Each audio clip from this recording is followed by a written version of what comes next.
Hello दोस्तों, नमस्कार। SM किसी शाना में मैं आप सब का दिल से बहुत बहुत स्वागत करता हूं। दोस्तों, रिसेंटली आपको याद होगा, लगभग 3-4 दिन पहले एक वीडियो यहाँ पे मैंने कवर किया था, ये वाला।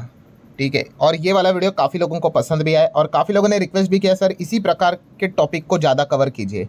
मतलब इस वीडियो में मैंने कौन सा पॉइंट यहाँ पे सामने रखा था, आपको पता ही होगा कि इसके जो हमारे देश के बड़े उद्योगपति है, टाटा की बात कर ले, बिरला, अंबानी, अदानी, ये अगर किसी पर्टिकुलर बिजनेस में बहुत ज़्यादा अंधा पैसा इन्वेस्ट कर रहे हैं तो डेफिनेटली भाई वो जो बिज़नेस रहेगा, वो जो सेक्टर रहेगा, वो भविष्य में काफ़ी अच्छा करने ही वाला होगा। और ऊपर से सरकार भी उस पर्टिकुलर सेक्टर को क्या करेगी, बूस्ट देगी अलग अलग स्कीम्स के चलते, अलग अलग इंसेंटिव के चलते।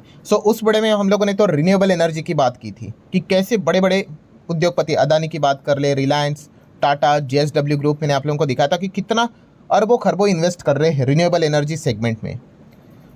काफ़ी लोगों ने एक बहुत अच्छा सवाल भी कमेंट सेक्शन में पूछा, कौन सा, कि सर ऐसे देखा गया तो बहुत सारे बिजनेसेस होते हैं, कोई और ऐसा बिजनेस है क्या जहाँ पे अगेन ये देश के बड़े बड़े उद्योगपति बहुत बड़े लेवल पे इन्वेस्टमेंट यहाँ पे कर रहे हैं एंड सरकार भी वहाँ पे उस चीज़ को सपोर्ट कर रही है। तो यस दोस्तों, इस वीडियो में हम लोग एक और उसी प्रकार के बिजनेस को कवर करने की कोशिश यहाँ पे कर रहे हैं। एंड दोस्तों, वो बिजनेस कौन सा है? Data centre. यस दोस्तों, डेटा सेंटर की अगर बात कर ले तो सरकार तो डेटा सेंटर को लेकर तो काफ़ी पॉजिटिव है। बजट में तो अलग अलग इंसेंटिव, अनाउंसमेंट, इनफैक्ट आपको पता ही है टैक्स में भी कितनी बड़ी छूट दी है। टर्म्स एंड कंडीशन है कि इंडिया में ही होना चाहिए एंड ऑल दैट, बहुत सारे। बट पॉइंट यहाँ पे क्या है? डेटा सेंटर दोस्तों। यस, डेटा सेंटर को लेकर सरकार भी काफ़ी सीरियस हो चुकी है। इंफ्रास्ट्रक्चर स्टेटस इनको यहाँ पे मिल चुका है एंड इसमें जो बड़ा बदलाव क्या हुआ है डेटा सेंटर को लेकर, यस, डेटा लोकलाइजेशन, ये सबसे इंपॉर्टेंट चीज़ यहाँ पे बनी है। किसने डिसाइड किया है भाई? इंडियन गवर्नमेंट ने ये रूल बनाया है। क्या रूल है? सबसे कीमती चीज़ क्या होती है दोस्तों? अभी भविष्य में डेटा ही तो रहने वाला है। डेटा मतलब क्या कि आपका नाम क्या है, आप रहते कहाँ पे, आपका एज क्या है, आपके लाइक्स क्या है, आपके डिसलाइक क्या है, आपका फाइनेंशियल स्टेटस क्या है, ये सारा चीज़ कंपनी के पास रहता है भाई डेटा के फॉर्म में। पर ये होता क्या था कि ये डेटा बाहर चला जाता था। इसीलिए सरकार ने डिसाइड किया कि भाई अब इसको हम क्या करेंगे, विद इन इंडिया में ही रखेंगे। इसी चीज़ को लेकर नए नियम, कानून, कायदे देखने को मिल गए। डीपीडीपी एक्ट हम लोग को देखने को मिल गया, digital personal data protection act 2023। RBI की गाइडलाइंस भी सामने आई कि sensitive personal data, financial data जो इंडियन सिटीजन्स का है, आपका हमारा है, वो कहाँ पे स्टोर होना चाहिए? अब विद इन इंडिया में ही स्टोर होना चाहिए। पॉइंट यहाँ पे क्या है दोस्तों? पॉइंट यहाँ पे यही है कि बड़े बड़े अब उद्योगपति भी क्या कर रहे हैं, डेटा सेंटर इंडिया में ही सेटअप करते हुए देखने को मिले। अदानी की बात कर ले तो अदानी कितना इन्वेस्ट कर रहे हैं? $100 billion in AI data centre. But कब तक? बाय 35 तक, 2035 की बात है भाई, ये शॉर्ट टर्म की बात नहीं हो रही है। ठीक है, ये तो ऑलमोस्ट उनके ओवरऑल नेटवर्थ है, बट ये over the period of time ये इतना यहाँ पे इन्वेस्ट यहाँ पे कर रहे हैं। रिलायंस ग्रुप की बात कर ले तो अभी कल ही मैंने आप लोगों को वीडियो भी बताया था कि खबर आई थी कि रिलायंस यहाँ पे इंडिया का लार्जेस्ट डेटा सेंटर क्लस्टर हम लोग को आंध्र प्रदेश में सेटअप करते हुए देखने को यहाँ पे मिलेगा। लगभग 1.5 लाख करोड़ से भी बड़ा इन्वेस्टमेंट हम लोग को देखने को मिलने वाला है। देन टाटा ग्रुप की बात कर ले तो टाटा ग्रुप में तो टीसीएस है, उन्होंने तो अनाउंसमेंट किया था कि हम $7 बिलियन यहाँ पे इन्वेस्ट करेंगे डेटा सेंटर को लेकर। हालांकि काफ़ी लोगों ने क्वेश्चन रेज किए थे रिटर्न्स का क्या होगा, तो कंपनी ने भी ये बात बताई थी कि पहला रेवेन्यू आने में लिटरली 18 से 24 मंथ लगेगा, जब ये मतलब सारी चीज़ें होंगी। तो ऑब्वियसली ना, ये वैसे ही चीज़ है कि आज बीज रोगे तो भविष्य में जाके वो पेड़ बनेगा और उसके आगे जाके आपको फ्रूट्स मिलेंगे। ये पॉइंट्स हम लोग को देखने को मिले। मतलब बॉटम लाइन क्या है दोस्तों? बॉटम लाइन यही है, जैसे अभी मैंने आपको बताया कि बड़े बड़े उद्योगपति क्या कर रहे हैं, डेटा सेंटर रिलेटेड भी बिजनेस में अंधा पैसा इन्वेस्ट यहाँ पे कर रहे हैं। ये भी जो सेगमेंट है, आप चाहो तो यहाँ पे इनको स्टडी यहाँ पे कर सकते हो। अब इनमें कौन कौन सी कंपनीज काम करती है तो वो मैं आपके सामने रखना चाहूँगा। ऑब्वियसली मैं हमेशा आप लोगों को ये बताने की कोशिश करता हूँ कि कौन सी कंपनी डेटा सेंटर मतलब पर्टिकुलर बिजनेस में एंगेज्ड है। एंड डेटा सेंटर मतलब देखिए, मैं एक आपको एग्जाम्पल देना चाहूँगा गाड़ी का। कोई भी बिजनेस दोस्तों अकेला कभी नहीं चलता है। जैसे कि गाड़ी का ही एग्जाम्पल ले लो, अगर आप कोई भी एक शोरूम में जाते हो और गाड़ी खरीदते हो, आपको क्या लगता है वो पूरा गाड़ी क्या वो कंपनी अकेली बनाती है? अरे बिल्कुल भी नहीं।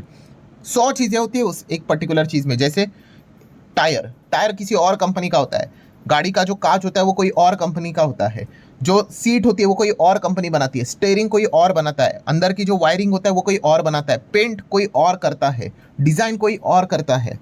ठीक है, मतलब आप समझ रहे हो 100 चीज़ें होती है एक बिजनेस, मतलब एक पर्टिकुलर बिजनेस आगे बढ़ता है तो वो 100 बिजनेस को आगे लेकर जाता है। सो डेटा सेंटर में भी हमें लगता है कि बस ये नेटवर्किंग, आईटी, इन्हीं में ही ये कंपनियां होंगी, जो कि है, गलत नहीं है, बट और भी अलग अलग बिजनेस डेटा सेंटर के चलते क्या होते हैं, आगे बढ़ते हुए देखने को मिल जाते हैं। जैसे कि एग्जाम्पल यहाँ पे देना चाहूँगा वोल्टास, ब्लू स्टार जैसे कंपनी का। अब वोल्टास और ब्लू स्टार जैसी कंपनी, ये तो सर एसी वाली कंपनियां हैं, तो इनका क्या काम है? तो दोस्तों जैसे आप सभी लोगों को कोई भी किसी भी कंप्यूटर लैब में आप गए होंगे, देखा है कि नहीं, टेम्परेचर कितना ठंडा रहता है, क्यों?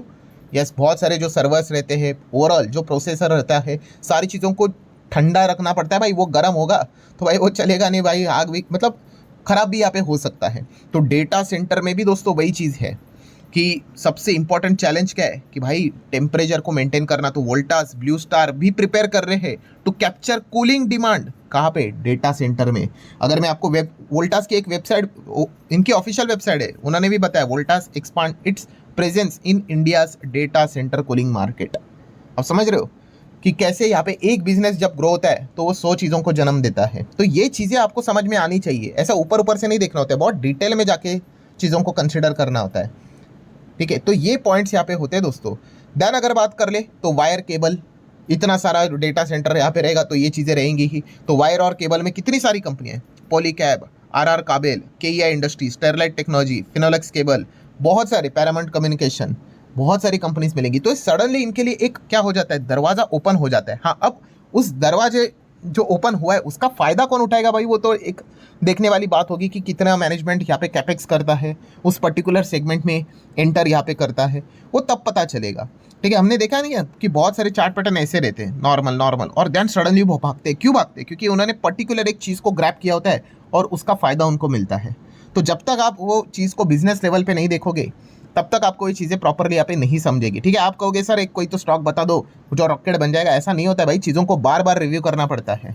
ठीक है, कि कौन कहाँ पे जा रहा है, सही डायरेक्शन में जा रहा है कि नहीं जा रहा है, बहुत फोकस रखना पड़ता है। सो ये चीज़ें आपको भी यहाँ पे करनी पड़ेगी, जो काफ़ी बोरिंग यहाँ पे होती है। देन कुछ और कंपनीज है जैसे कि E2E नेटवर्क। ये तो कंपनी भाई एनवीडिया के साथ इन्होंने टाइप यहाँ पे किया है। ठीक है, इसके ऊपर मैंने वीडियो भी बनाया था, तब ये 20% का अपर सर्किट भी यहाँ पे लगाया था इन्होंने। सो ये सारी चीज़ें हम लोग को देखने को मिल जाती है। नेटवर्क टेक्नोलॉजी की अगर बात कर ले तो इनका भी डेटा सेंटर से रिलेटेड हम लोग को बिजनेस देखने को यहाँ पे मिल जाता है। सो नेटवर्क टेक को भी आप स्टडी कर सकते हो। देन अनंतराज की अगर बात कर ले, अनंतराज भी आप सभी लोगों को पता ही है कि इन्हीं के इस पर अगर आप देखोगे तो largest data center in a world. ठीक है, इससे रिलेटेड वो काम करते हुए देखने को मिल रहे हैं। अभी आज ही के दिन की बात कर ले, yes, today's fresh news, Anantraj to enter Singapore data center market with new subsidiary, मतलब एक नई कंपनी वो यहाँ पे खोल रहे हैं। सो ये पॉइंट आपको पता होना चाहिए। हालांकि अनंतराज को लेकर आपको पता ही है ना, 5 दिन पहले एक खबर भी आई थी कि स्टॉक 9% क्रैश हुआ था। क्यों? ईडी की रेड पड़ी थी उनके ऑफिस पे। ठीक है, रिपोर्ट के जरिए खबर यहाँ पे सामने आई थी। अनंतराज ये कंपनी रियल एस्टेट सेगमेंट में आपको पता भी है। ठीक है, अब होता क्या है, ये नए नई चीज़ें आती है ना, तो उसमें वो एंटर करने का विचार यहाँ पे करते हैं। तो ये चीज़ें भी आपको अच्छे से पता होना चाहिए। देन रेलटेल की बात करें, रेलवे वाली कंपनी, तो ये भी अगर आप देखोगे तो क्या कर रहे हैं, डेटा सेंटर से रिलेटेड काम कर रहे हैं। In fact RailTel to setup data center in Ethiopia, अलग अलग जगह पे हम लोग को ये जाते हुए देखने को यहाँ पे मिल रहे हैं। तो ये पॉइंट भी अभी की न्यूज़ है, 9 जनवरी 2026। सो ये नेटवर्किंग, क्लाउड टेक्नोलॉजी, उसमें जो काम करने वाली कंपनियां हैं, जहाँ जहाँ पे उनको मौका मिल रहा है वो वहाँ पे डेटा सेंटर से रिलेटेड काम करने की कोशिश कर रहे हैं। देन नेक्स्ट ये जो कंपनी आपको देखने को मिल रही है, ये भी डेटा सेंटर रिलेटेड काम कर रही है। L&T तो भाई किधर नहीं होता है, ये तो रहेगा ही, इनका खुद का ही इतना सारा डेटा चीज़ें रहेगी, तो वो तो इसमें तो काम यहाँ पे करेंगे ही करेंगे। देन CG पावर की बात कर ले, CG पावर ने पहले शुरुआत, मतलब लेटेस्ट जो नई चीज़ों के साथ शुरुआत की थी वो तो उन्होंने चिप सेमीकंडक्टर के साथ की थी। एंड अभी रिसेंटली अगर हम लोग यहाँ पे बात कर ले, अभी 2-3 महीने पहले की बात है, आपको याद होगा CG पावर ने भी एंट्री ले ली, किसमें? डेटा सेंटर सेगमेंट में। कैसे? 900 करोड़ का ऑर्डर मिल गया इनको, US वाली जो कंपनी है उससे।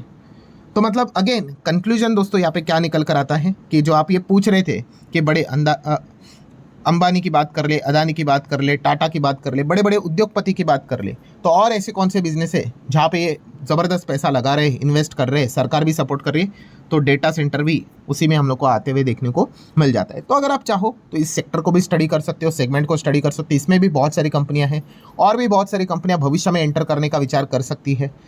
सो जितना हो सके मैंने आसान भाषा में सारी चीज़ों को कवर करने का कोशिश यहाँ पे किया है। ठीक है, वीडियो हेल्पफुल लगा होगा, आप चाहो तो इनको लाइक एंड शेयर कर सकते हैं। एंड इसी प्रकार की अगर आपको और भी वीडियोस चाहिए तो जस्ट कमेंट सेक्शन में येस करके बोल देना, तो मैं इस प्रकार के टॉपिक्स को और यहाँ पे करवाते रहूँगा, सिर्फ इन्फॉर्मेशन एंड एजुकेशनल पर्पज से रिलेटेड। सो चलिए दोस्तों, मिलते हैं नेक्स्ट वीडियो में, तब तक के लिए बाय बाय।